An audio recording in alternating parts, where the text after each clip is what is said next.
13వ సంవత్సరంలో నా భర్త గారు ఈ వర్తమానం తెలుసుకున్నారు.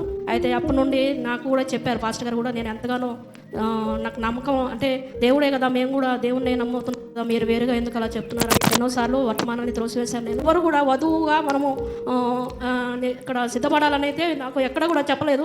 ఆ వధువుగా స్వరూప్యంలో వధువులోకి మమ్మల్ని మార్చబడాలన్నది ఇక్కడ నేను విన్నా. ఈ వర్తమానంలోనే ఆ పరిపూర్ణమైన ఆ మంచి వర్తమానంలోకి నేను వచ్చినందుకు నేను ఎంతో సంతోషిస్తున్నాను. నిజంగా చాలా సంవత్సరాలు నేనైతే ఎంతగానో ఈ వర్తమానాన్ని త్రోసివేశాను.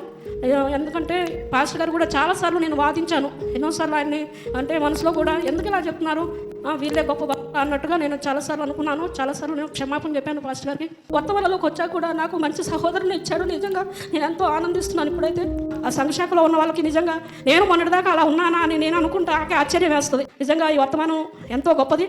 వాక్యం నిజంగా వాక్యంగా వాళ్ళు చెప్పరు. అలా వాక్యంగా నేను వింటున్నందుకు నేను ఎంతో ధన్యురాలనైనాను. ఈ చిన్న సాక్ష్యం దేవుడు దీవించును గాక.